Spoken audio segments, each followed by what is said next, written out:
কোনো ধরনের একটা শান্ত পরিবেশ তৈরি করার অবস্থা আমরা দেখছি না।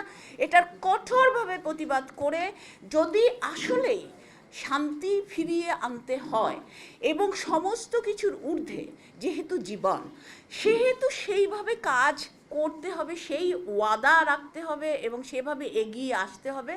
না হলে আসলে তো মানে এই কি বলবো, এই কোনো কিছুই, সব কিছুই অর্থহীন। কোনো অধিকৃত ভূমি, এটা কি গাজা স্ট্রিপ, এটা কি কাশ্মীর? এই দেশে যে পুলিশের ইউনিফর্ম পরা লোক দেখি, এরা কি ভিনদেশি বাহিনী? এরা কি আমাদের ট্যাক্সের বিনিময়ে চলে না? এরা কি আমাদের অর্থে লালিত না? এই অস্ত্র কি আমাদের অর্থে কেনা না? আজকে আমরা গান শুনেছি মুক্তিযুদ্ধের সময়, একটি ফুলকে বাঁচাবো বলে যুদ্ধ করি।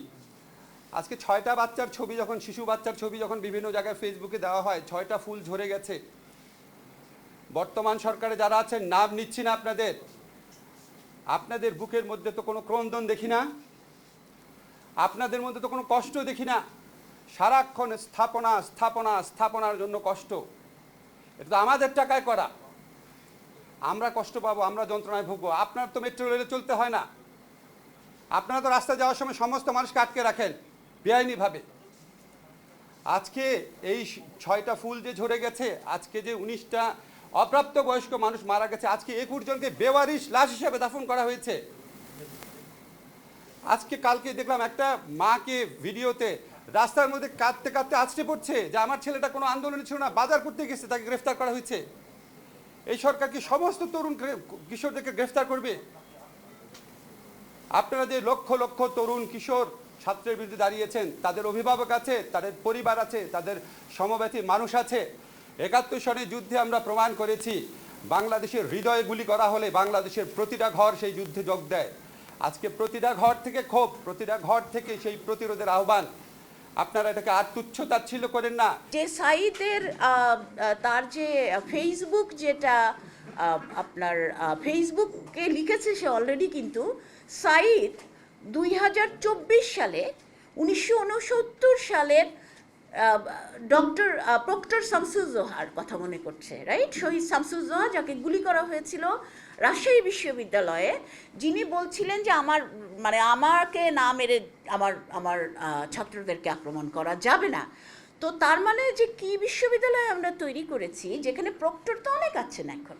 তো আমাদের তার মানে কতখানি আমরা ব্যর্থ হলে যে এত বছর পরে, 53 বছর পরে, তার 53 আরও বেশি, 55 হয়ে যাচ্ছে না, তার মনে পড়ছে শহীদ শামসুজ্জোহা, মানে সেই তাকে সে ভাবছে যে আপনার দরকার ছিল স্যার। সেটাই তো যথেষ্ট বোঝার জন্য। এবং আরেকটা জিনিস, আপনারা নিশ্চয়ই সাইদের যে ভঙ্গিটা আপনারা দেখেছেন, যে সে যখন দাঁড়িয়েছে, সেই ভঙ্গিটা আপনি যদি নন ভার্বাল কমিউনিকেশন তার দেখেন, সে আমার মনে হয় যে কখনো ভাবতেই পারেনি যে তাকে তার দেশের পুলিশ গুলি করবে এত কাছে থেকে। হ্যাঁ, আমার মনে হয় না তার আচরণের মধ্যে সেটা মানে এরকম কোনো ব্যাপার ছিল। এবং তারপরে তো আপনারা এফআইআরে কী লেখা হয়েছে, এক ছবি টবি থাকার পরে সেটা জানেন। এটার পরেই জাহাঙ্গীরনগরের এই সমস্ত ঘটনা চলছে, যেটা অধ্যাপক তাসলিমা আমাদেরকে বলবেন। কিন্তু আমরা বিভিন্ন, সবচেয়ে দুঃখজনক ব্যাপার হচ্ছে যে বিশ্ববিদ্যালয়গুলি তো আমাদের স্টুডেন্টদেরই জায়গা, রাইট? তাদের নিজেদের জায়গা। সেদিনই আমরা দেখলাম যে এরপরে বিজিবি থেকে সব কিছু চলে এলো না, বিজিবি, র্যাব ইত্যাদি ইত্যাদি, এবং 6টার সময় ওদেরকে হল ছাড়তে বলা হয়েছে। হঠাৎ করে 3টের দিকে টিয়ার গ্যাস মানে সাউন্ড গ্রেনেড ছোড়া শুরু হয়ে গেল, এবং স্টুডেন্ট একেবারে ছত্রভঙ্গ হয়ে ছড়াছড়ি করছে। মানে দুপুর 3টা থেকে তাদের ভয় দেখানো শুরু হয়েছে। তারা ঠিকমতো গিয়ে পৌঁছেছে কিনা এই নিশ্চয়তা আসলে তাদের ছিল না। আমি একটা ঘুরতে বেরিয়েছিলাম এবং অত্যন্ত শঙ্কিতভাবে তখনও কিছু, কেননা আমি শুনেছি, আমাকে একটা খবর দেওয়া হয়েছে যে আটকে গেছে, মানে টিয়ার সেল, তারপরে সাউন্ড গ্রেনেড ছোড়া হয়েছে, এবং যার ফলে ছেলেমেয়েরা হলে আটকে গেছে বলে আমাকে খবর দেওয়া হয়েছে বলে আমি বেরিয়েছি। তো তাহলে তাদের 6টার মধ্যে বের হওয়ার কথা, তাদেরকে কেন টিয়ার সেল ছুঁড়ে মেরে, তার মানে কতখানি একটা ভয়ের পরিবেশ তাদেরকে তৈরি করা হয়েছে। এবং তারপরে তো প্রত্যক্ষদর্শী, এবং আপনারা জানেন, আমি সাংবাদিকতা বিভাগের কাজে আমার শিক্ষার্থী এবং অন্যান্য প্রচুর তো ক্যাম্পাস সাংবাদিকরা আছে, তারা বলেছে যে আমি তো বাচ্চাদেরকে দেখছি, আমাকে আমাকে বারবার বলছে যে বের হচ্ছে, তো বলছে যে ওই দিক দিয়ে একটা কোণা দিয়ে চলে যাই। তো আমি বলছি যে কেন, নীলক্ষেত দিয়ে যান।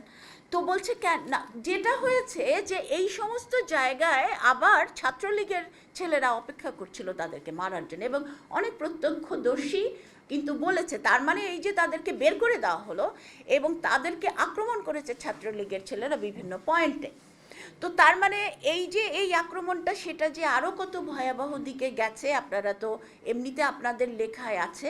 এবং সবচেয়ে বড় কথা হচ্ছে যে মানে দুঃখজনক, এখন আমরা যে শিক্ষক বা আমরা যে প্রক্টর যারা বা যারা উপাচার্য, আমরা তো আমাদের এমনকি এই যে বেতনটা তো পাই শিক্ষার্থীদের জন্য নাকি, আমাদের পদ যে আমরা ধরে রাখি সেগুলি তো ওই শিক্ষার্থীদের জন্য। আলাদা হয়ে তো আমার শুধু শিক্ষক বা উপাচার্য হয়ে বসে থাকার তো কিছু নাই, বা আমাদের প্রক্টর হয়ে নামটাই হচ্ছে আমি প্রোটেক্ট করছি কাদেরকে, রক্ষা করছি কাদেরকে, শিক্ষার্থীদেরকে।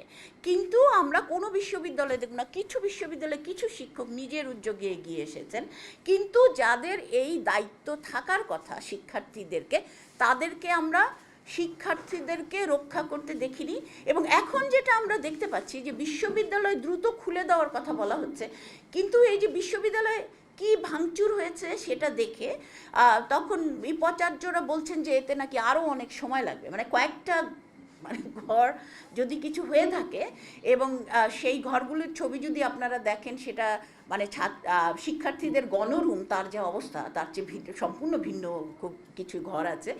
তো সেখানে সেই ঘরগুলো দেখে বলছেন যে এগুলো ঠিক করতে হবে, তারপরে আরও 2 মাস ইত্যাদি লাগবে। মানে এই পুরো জিনিসটা আসলে মানে কত আরও দেরি করা যায়, যত এ ধরনের একটা প্রসেস চলছে বলে মনে হচ্ছে। আর আতঙ্কের পরিবেশ নিয়ে তো বলার কিছুই নাই, যে যে যে আতঙ্কের পরিবেশ একটা তৈরি হয়েছে, এবং যে ধরনের আমাদেরকে অবিশ্বাস, এবং আমি কোনো তো মানে অন্য কিছু ভাবার কোনো কারণই না, আমাদেরকে তো অবিশ্বাসী করার কথা ওদের, আমরা তো ওদের রক্ষা করিনি। তো যে অবিশ্বাসের পরিবেশ যেটা তৈরি হয়েছে, এবং প্রতিনিয়ত যে ধরনের কথা বলা হচ্ছে, এবং তার সাথে কাজের যে আচরণ দেখা যাচ্ছে, ও যে ওরা বোধহয় এই তো দেওয়ালে লিখেছে যে দিনে নাটক রাতে আটক। তো হচ্ছে জাহাঙ্গীরনগরের একজন, জাহাঙ্গীরনগরেরই তো বোধহয় একই দিনে 18ই জুলাই তাকে জাহাঙ্গীরনগরের মিছিলে দেখা যাচ্ছে, অথচ তাকে সেতু ভবন ভেঙেছে বলে তার নামে তাকে তো রিমান্ডে দিয়ে দেওয়া হয়েছে, অলরেডি 6 দিনের রিমান্ডে গেছে। এবং আমরা দেখছি যে কোথাও আক্রমণ বন্ধ হয়নি, না এটা চলছে, মানে কোনো ধরনের একটা শান্ত পরিবেশ তৈরি করার অবস্থা আমরা দেখছি না। এটার কঠোরভাবে প্রতিবাদ করে যদি আসলেই শান্তি ফিরিয়ে আনতে হয়, এবং সমস্ত কিছুর ঊর্ধ্বে যেহেতু জীবন, সেহেতু সেইভাবে কাজ করতে হবে, সেই ওয়াদা রাখতে হবে এবং সেভাবে এগিয়ে আসতে হবে। না হলে আসলে তো মানে এই কি বলবো, এই কোনো কিছুই, সব কিছুই অর্থহীন যদি শুধুমাত্র এটা মুখ চর্চায় আবদ্ধ থাকে, অন্যদিকে শিক্ষার্থীরা এভাবে বিপর্যস্ত হতে থাকেন।